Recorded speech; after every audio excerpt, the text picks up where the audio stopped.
Morning to all of you. आज हम लोग चैप्टर 2 क्लास 12 का स्टार्ट करेंगे। चैप्टर का नेम है हमारा accounting for partnership firms fundamental. ये चैप्टर क्लास 11th में भी बीएसटी में पढ़े होंगे, ठीक है, थ्योरी पोर्शन उसका। और चैप्टर 1 में हम लोग क्या डिस्कस किए थे, एनपीओ।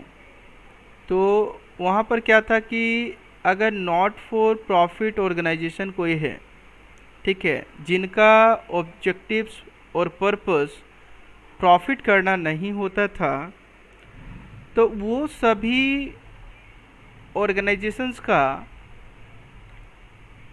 अकाउंट्स मेंटेन कैसे होगा, वो हम लोग चैप्टर 1 में एनपीओ में देखें।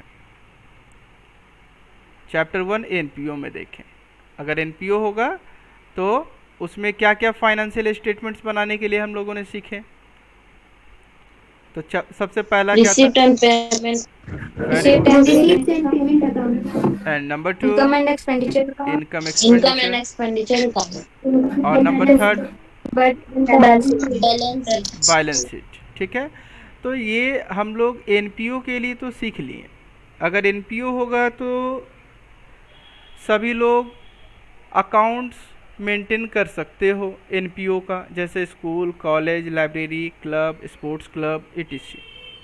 अगर पार्टनरशिप में बिजनेस करने को सोच रहे हैं, तब वहाँ पर उस केस में अकाउंट्स मेंटेन हम कैसे करेंगे। एनपीओ के जैसा तो कर नहीं सकते हैं, रिसिप्ट एंड पेमेंट अकाउंट तो बना नहीं सकते हैं, इनकम एक्सपेंडिचर बना नहीं सकते हैं, ठीक है। तो यहाँ पर क्या क्या अकाउंट्स मेंटेन होगा और किस तरीके से होगा वो हम लोग जानेंगे। और वो जानने से पहले हम लोग समझते हैं मीनिंग ऑफ पार्टनरशिप, ठीक है। पार्टनरशिप का मीनिंग क्या है। तो यहाँ पर सबसे पहला नंबर कॉन्सेप्ट हम लोग जानेंगे, मीनिंग ऑफ पार्टनरशिप। तो यहाँ पर लिखता है partnership means that form of organisation in which two और मोर देन टू पर्सन्स। क्या बोलता है, टू और मोर देन टू, मतलब कि दो, मिनिमम, मिनिमम कितना बोला जाता है, टू, कम से कम दो होना चाहिए। अगर पार्टनरशिप में हम लोग को बिजनेस स्टार्ट करना है, सोच रहे हैं, तो हम लोग को मिनिमम 2 पर्सन्स होने चाहिए, तभी पार्टनर्स बनेंगे हम लोग। और मोर देन 2 पर्सन्स, दो या दो से अधिक व्यक्ति, willingly join hands and agree to run some lawful business. देखो, विलिंगली मतलब वो अपनी इच्छा से ज्वाइन होते हैं साथ में, और agree to run some lawful business, और एग्री होते हैं क्या करने के लिए, बिजनेस करने के लिए, लेकिन बिजनेस क्या होना चाहिए, लॉफुल होना चाहिए, कहता है। लॉफुल कहने का मतलब क्या, गवर्नमेंट के नज़र में उसका एग्जिस्टेंस होना चाहिए। ऐसा नहीं कि दो पार्टनर हम लोग मिल गए और चोरी करने के लिए सोच रहे हैं भाई कि रात में चोरी करना है, तो वो पार्टनरशिप बिजनेस नहीं कहलाएगा। जैसे बिहार में अगर हम चाहते हैं पार्टनरशिप में वाइन का शॉप ओपन करना, वाइन का बिजनेस करना, तो नहीं कर सकते। क्यों, तो कारण है कि बिहार गवर्नमेंट अप्रूव नहीं करती है, वहाँ पे बैन है वाइन का शॉप ओपन करना। तो वहाँ पे क्या हो जाएगा, वाइन शॉप लॉफुल बिजनेस नहीं कहलाएगा, बट झारखंड में कहलाएगा, क्योंकि झारखंड का गवर्नमेंट उसको अप्रूवल देती है। तो इसीलिए कहता है कि दो या दो से अधिक पर्सन होने चाहिए जो कि अपनी इच्छा से ज्वाइन हो साथ में, ठीक है, और एग्री हो कोई लॉफुल बिजनेस करने के लिए, ठीक है, जिसको गवर्नमेंट अप्रूवल देती है, गवर्नमेंट के नज़र में उनका एग्जिस्टेंस हो, वैसे बिजनेस। दे ऑल इन्वेस्ट कैपिटल, वो सभी क्या करेंगे, कैपिटल इन्वेस्ट करेंगे। दे all invest capital in the business, make use of collective managerial ability and share profit and loss among themselves. देखो, कलेक्टिव मैनेजरियल एबिलिटी यूज करते हैं ना, मतलब सभी के पास कुछ ना कुछ तो एबिलिटी होगा। दो पर्सन है तो दोनों पर्सन का अपना अपना योग्यता होगा। एक पर्सन कुछ काम करने में एक्सपर्ट हो, दूसरा पर्सन कुछ अदर काम में एक्सपर्ट हो, ठीक है। इसीलिए कहता है use of collective managerial ability and share profit. और क्या करते हैं, वो प्रॉफिट को बांटते हैं, शेयर प्रॉफिट एंड लॉस। अगर प्रॉफिट होगा तब भी वो बटेगा और लॉस होगा तब भी बटेगा। तो कहता है क्या, partnership means that form of organisation in which 2 or more than 2 persons willingly join hands and agree to run some lawful business. They all invest capital in the business, make use of collective managerial ability and share profit and loss among themselves. बोलो, any doubt? No sir. Clear है?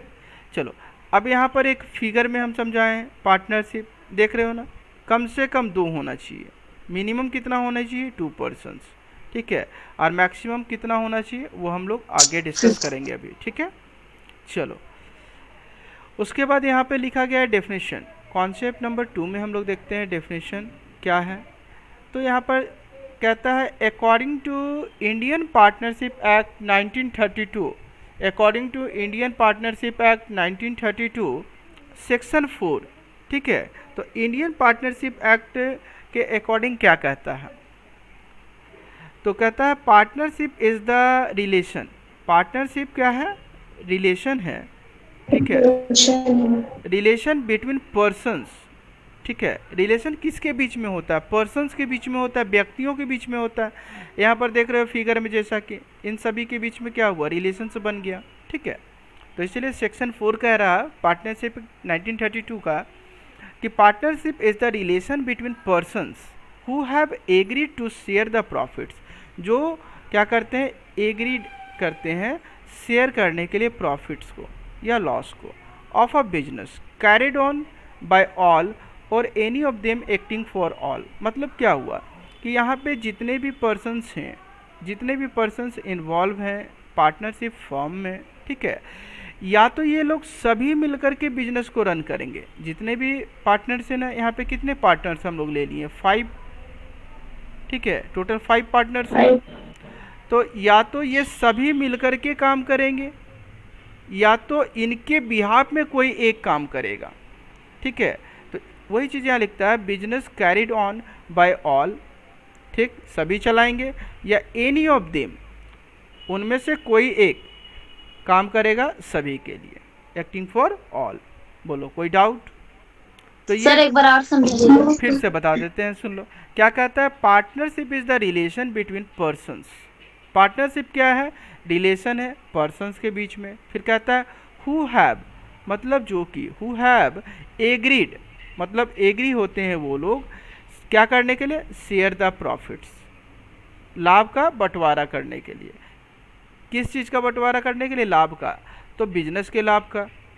और फिर कहता है carried on by all, या तो सभी मिलकर के बिजनेस को चलाएंगे, जितने भी पार्टनर्स होंगे ना सभी मिलकर के बिजनेस को रन करेंगे, या उनमें से कोई एक व्यक्ति, या तो उनमें से कोई एक व्यक्ति सभी के लिए काम करेगा। जैसे मान लेते हैं इसको हम हेड बना दिए और ये सभी के बिहाफ में काम करेगा, इसलिए यहाँ पे लिखता है बाय ऑल और any of them acting for all. बोलो कोई डाउट? No sir. क्लियर है? तो ये डेफिनेशन को यस सर। याद कर लेना है, लर्न कर लेना है, ठीक है। चलो अब देखते हैं हम लोग नेचर ऑफ पार्टनरशिप। तो नेचर ऑफ पार्टनरशिप में ध्यान दो, यहाँ पर क्या लिखता है, partnership from the legal view point. देखो यहाँ पे ये ध्यान रखना, लीगल व्यू पॉइंट, ठीक है, is not a separate legal entity from its partners, not a separate legal entity from its partners. मतलब कहता है कि जो पार्टनरशिप फर्म है ना, मान लो ये पार्टनरशिप फर्म है, तो इसमें सपोज कितने पार्टनर्स हैं, तो 4 पार्टनर्स हैं। कितने पार्टनर्स हैं? 4 4 पार्टनर्स हम इस पार्टनरशिप फर्म के लिए ले लिए, ठीक है। ये 4 लोग मिलकर के ये बिजनेस को रन कर रहे हैं। तो यहाँ पर कहता है partnership from the legal view point, मतलब लीगल व्यू पॉइंट से, ठीक है, ये जो पार्टनरशिप फर्म है ना, ये सेपरेट लीगल एंटिटी नहीं है, ये सेपरेट नहीं है। जब तक पार्टनर्स है तब तक बिजनेस है, मतलब पार्टनर्स का और पार्टनरशिप फर्म का, दोनों का, ठीक है, एक दूसरे से लिंक है। अगर पार्टनर्स होंगे तो पार्टनरशिप फर्म होगा, ठीक है, और अगर पार्टनर्स नहीं होंगे तो पार्टनरशिप फर्म भी नहीं होगा। इसलिए कहता है लीगल व्यू पॉइंट के हिसाब से is not a separate legal entity from its partners. जैसे सोल ट्रेड में याद करो, separate legal entity sole trade नहीं था जो हम लोग पढ़े थे ना क्लास 11th में। सोल ट्रेड जो कि हम लोग इसमें क्या जाने थे कि जब तक ओनर है तब तक बिजनेस है, ओनर का डेथ होने के बाद बिजनेस में नहीं होता। तो इसीलिए हम लोग कहते थे सोल ट्रेड को भी not separate entity, not a separate entity, ठीक है। तो उसी तरीके से पार्टनरशिप भी कहता है लीगल व्यू पॉइंट के हिसाब से not a separate legal entity from its partners, ठीक है। इट मीन्स, जिसका मतलब क्या है, फर्म्स डेप्ट, ठीक है। इसीलिए फर्म्स का डेप्ट, फर्म का डेप्ट का मतलब क्या, अगर पार्टनरशिप फर्म ऑपरेट किया जा रहा है 4 लोगों को शामिल करके, या उस फर्म में चार लोग शामिल हुए हैं, ठीक है, तो उसमें जो भी डेप्ट्स होगा, डेप्ट्स का मतलब फर्म जो भी लोन लिया होगा, ठीक है, जो भी उधार होगा इसका, उसको चुकाना पड़ेगा। किसको, तो पार्टनर्स को, प्राइवेट असेट से भी, ठीक है। इसीलिए यहाँ पर कहता है लीगल व्यू पॉइंट के हिसाब से separate legal entity partnership firm नहीं होता, मालिक से ही जुड़ा हुआ उसका अस्तित्व है। अगर कोई डेप्ट होता है तो डेप्ट को पार्टनर्स का प्राइवेट असेट को बेच करके भी चुकाना पड़ता है, ठीक है। फिर से एक बार पढ़ देते हैं, partnership from the legal view point is not a separate legal entity from its partners. It means firms debts can be paid from private assets of the partners if the firm is not able to pay its liabilities। देखो, अगर firm क्या करता है, liabilities को पे करने में असमर्थ हो जाए तो कौन पे करेगा, जो 4 पार्टनर्स है ना, इनका प्राइवेट असेट को भी यूज किया जा सकता है डेप्ट को चुकाने के लिए। बोलो, कोई डाउट यहाँ तक?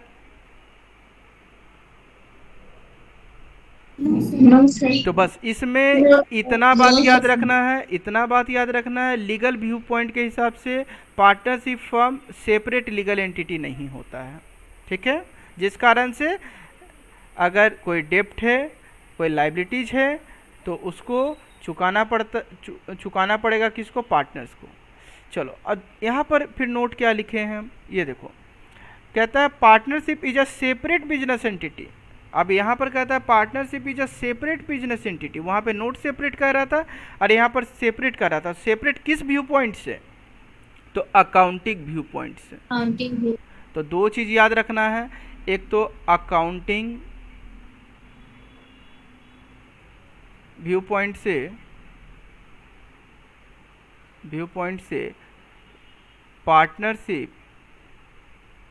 पार्टनरशिप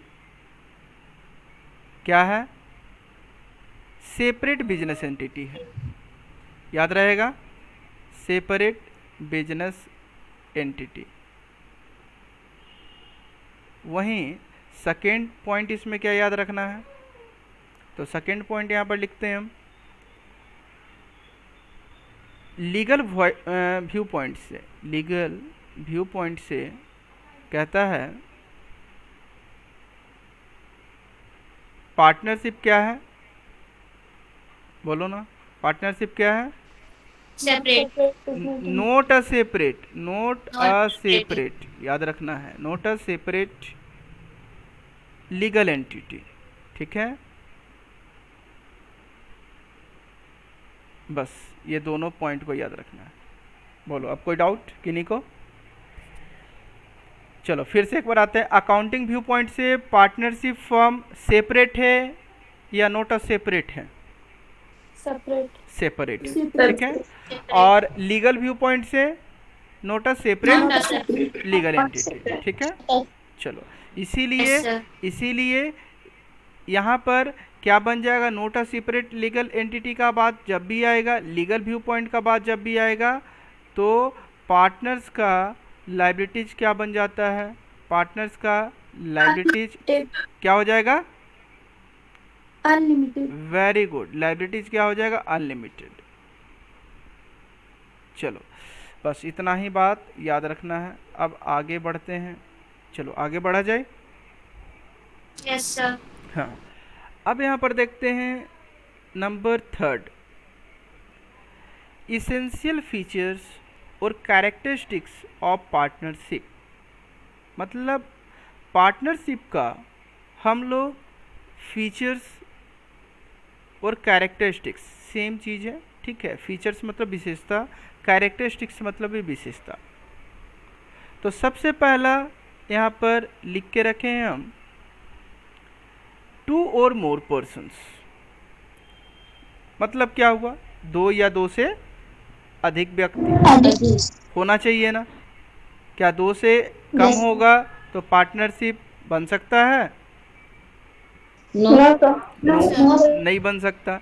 इसीलिए कम से कम इसमें मिनिमम 2 पर्सन्स होने चाहिए। इसीलिए कहता है there must be at least 2 persons, ठीक है। यहाँ पर एटलीस्ट 2 पर्सन्स होने चाहिए, कम से कम 2 पर्सन्स। चलो इसके बाद there must be at least 2 persons to form a partnership and all such persons must be competent to contract according to Indian Contract Act 1872। कहता है every person except the following are competent to contract. तो यहाँ पे at least हम 2 लिखें, और यहाँ पे बात कर लेते हैं मैक्सिमम का भी। मैक्सिमम भी तो कुछ होना चाहिए, तो मैक्सिमम में याद रखना है कितना? बोलो। 50। बिल्कुल 50%, ठीक है। MCQ क्वेश्चंस आता है इससे, हमेशा याद रखना है। अब सेकेंड जो पॉइंट इसमें याद रखना है, 2 और मोर पर्सन्स में कहता है इसमें अकॉर्डिंग टू जो लिख रहे हैं वो साफ साफ दिख रहा है ना, विजिबल है ना?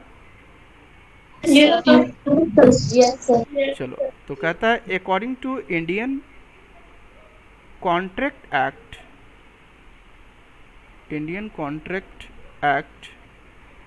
1872 every person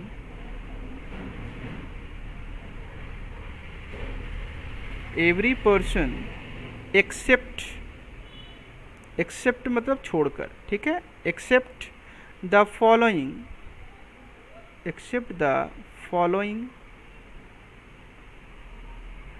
are competent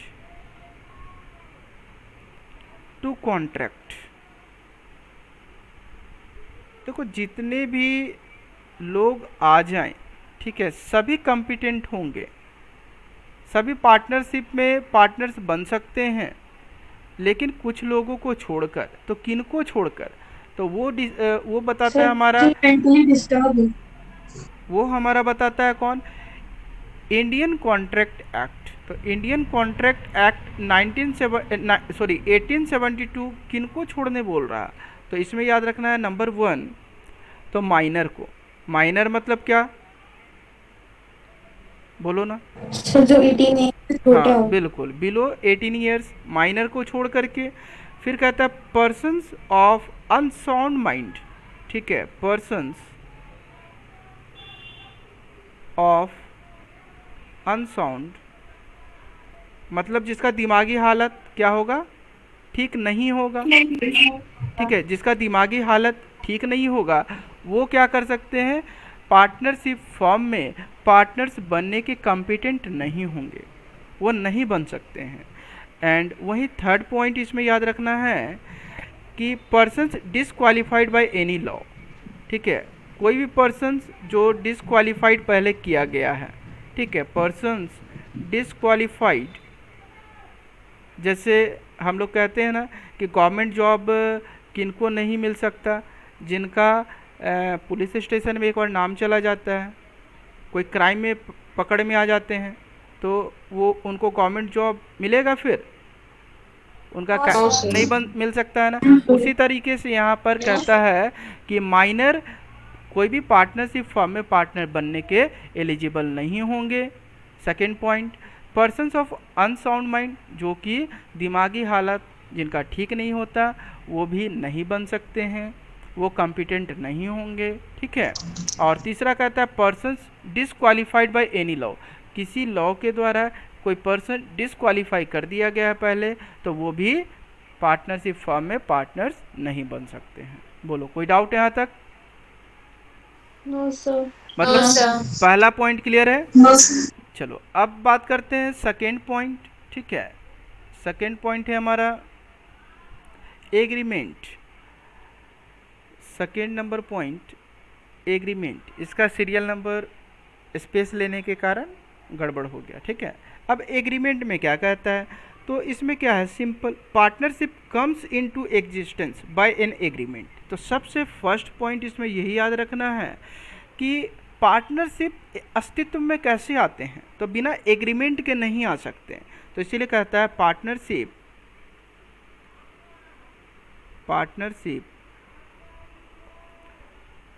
comes into existence, मतलब अस्तित्व में कब आएंगे, जब एग्रीमेंट होगा तब, बाय एन एग्रीमेंट। बोलो, कोई डाउट? No sir. एग्रीमेंट हो गया, एग्रीमेंट हो गया तो पार्टनरशिप भी अस्तित्व में आ गया, ठीक है। तो अब यहाँ पर कहता है पार्टनरशिप में जो एग्रीमेंट होगा वो कैसे हो सकता है, तो इसमें याद रखना आइदर, जल्दी बोलो, रिटेन और फिर ओरल। बिल्कुल, ओरल। और ओरल, या तो रिटेन भी हो सकता है या तो ओरल भी हो सकता है। इसलिए कहता है partnership comes into existence by an agreement either written or oral, ठीक। सेकेंड पॉइंट इसमें एग्रीमेंट में क्या याद रखना है, तो it is the basis of relationship among partners which may be for a particular venture for a period or at will. The written agreement among the partners is known as partnership deed. तो इसमें याद रखना है अब second point हम लोग का, the written agreement, जो रिटन एग्रीमेंट हम लोग करेंगे ना, यहाँ पे रिटन भी कर सकते हैं, ओरल भी कर सकते हैं, लेकिन यहाँ कहता है द रिटन एग्रीमेंट, ठीक है, among the partners is known as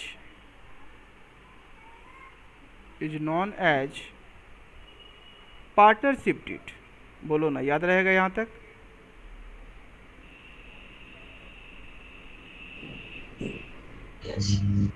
जो पॉइंट एक बार और बताइए। हाँ बता दे रहे, रिटेन एग्रीमेंट जो होगा ना अमंग द पार्टनर्स, उसको हम लोग क्या कहते हैं, पार्टनरशिप डीड। उसको क्या कहेंगे, पार्टनरशिप डीड। बोलो, कोई दिक्कत, कोई डाउट? No sir. चलो अब बात करते हैं third number point, lawful business. अभी हम लोग मीनिंग में भी डिस्कस किए थे, लॉफुल बिजनेस क्या होता है, इसका मतलब क्यों कह रहा पार्टनरशिप फॉर्म में लॉफुल बिजनेस होना चाहिए, बोलो ना, क्यों कह रहा है लॉफुल बिजनेस? सर क्योंकि ये एक एक्ट के थ्रू चलाया जाता है। बिल्कुल, 1932 एक्ट के अकॉर्डिंग ये काम होता है, इसीलिए इसमें पार्टनरशिप एक्ट 1932 क्या कहता है कि पार्टनरशिप एग्जिस्टेंस में कब आएगा, एग्रीमेंट होगा तब तो आ जाएगा, लेकिन बिजनेस भी साथ ही साथ लॉफुल होना चाहिए, जिसको गवर्नमेंट अप्रूवल देती हो, ठीक है। तो इसीलिए इसमें याद रखना है लॉफुल बिजनेस में a partnership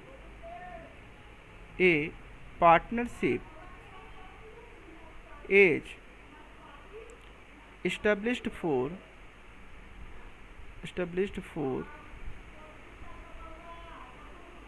a lawful business। Clear है? Yes sir. अब स्मगलिंग का काम शुरू कर देंगे और बोलेंगे भाई कि पार्टनरशिप में कर रहे हैं, तो ऐसा नहीं होगा, ठीक है। नंबर 4,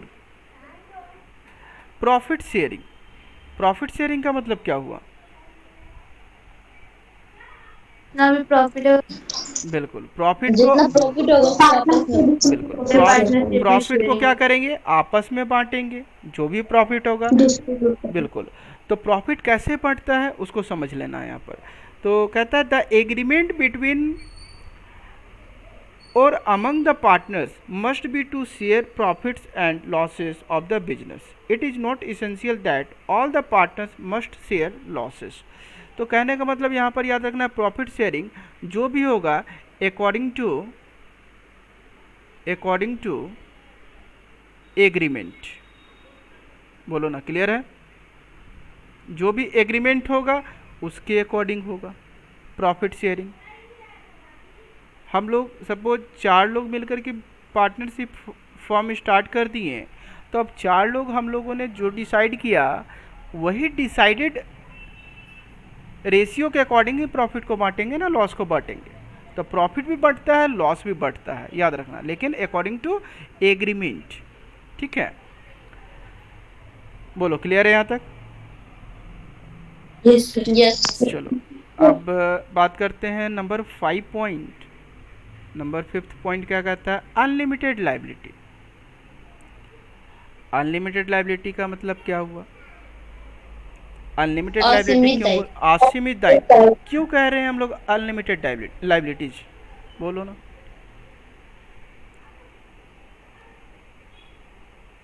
तो याद रखना है इसमें the liabilities of all the partners. ठीक है, the liabilities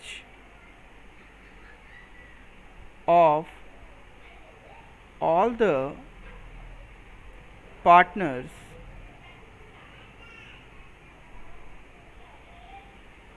of a firm are unlimited, are unlimited, like the sole proprietorship। याद करो, सोल प्रोप्राइटरशिप बिजनेस में क्या था? जो मालिक था उसका ही सारा लाइबिलिटी होता था, जितना भी हेडेक था सब उसी का होता था, क्योंकि वहाँ पे सिंगल ओनर होते थे। तो उसी तरीके से यहाँ भी लाइबिलिटी जो होगा सभी पार्टनर्स का अनलिमिटेड होगा। ठीक है, अगर किसी कारण से बिजनेस डूब जाता है तो बिजनेस का जो भी उधार रहेगा, जो भी डेप्ट रहेगा, वो किसको चुकाना पड़ेगा? सभी पार्टनर्स को अपना पर्सनल असेट को यूज करके भी चुकाना पड़ेगा, जो कि यहाँ पे हम लोग देखे थे। एक बार फिर से दिखा दे रहे हैं, देखो यहाँ पर देखे थे ना, फर्म्स डेप्ट can be paid from private assets of the partners if the firm is not able to pay its liabilities। Clear है? Yes sir. चलो अब नंबर 6 लास्ट पॉइंट क्या कहता है उसको समझते हैं। Can be carried on by all और any of the any of the partner acting for law। All, acting for all. ठीक है, तो यहाँ पर क्यों ऐसा कर रहा है? Business can be carried on by all, बिल्कुल बात है। बिजनेस क्या करते हैं? सभी मिलकर के चलाते हैं ना, या तो उसमें से कोई एक सभी के लिए काम करता है। ठीक, जैसे मान लो सपोज हम लोग यहाँ पे जितने लोग अभी हैं सब मिलकर के स्टार्ट कर दिए बिजनेस, तो हमारा पार्टनरशिप बिजनेस हो गया भाई, और एग्रीमेंट भी हम लोग कर लिए कि प्रॉफिट और लॉस को इस तरीके से हम लोग बांटेंगे, जितने भी अभी हम लोग क्लास कर रहे हैं सभी लोग मिलकर के। ठीक है, इंक्लूडेड मी ऑल्सो। तो यहाँ पर हम क्या कह रहे हैं कि भाई एक काम करते हैं, ये जो पर्सन है मिस्टर एक्स, ठीक है, इसको बहुत अच्छा आइडिया है, तो ये सब बिजनेस को ऑपरेट करेगा। ठीक है, या तो फिर हम कह सकते हैं कि सब लोग मिलकर के हम लोग बिजनेस को रन करेंगे। तो वही चीज़ कहता है business can be carried on by all और any of the partners acting for all. तो इसमें याद रखना है business of the partnership can be carried on by all the partners और by any of them acting for all the partners. In other words partners are agents as well as the principles.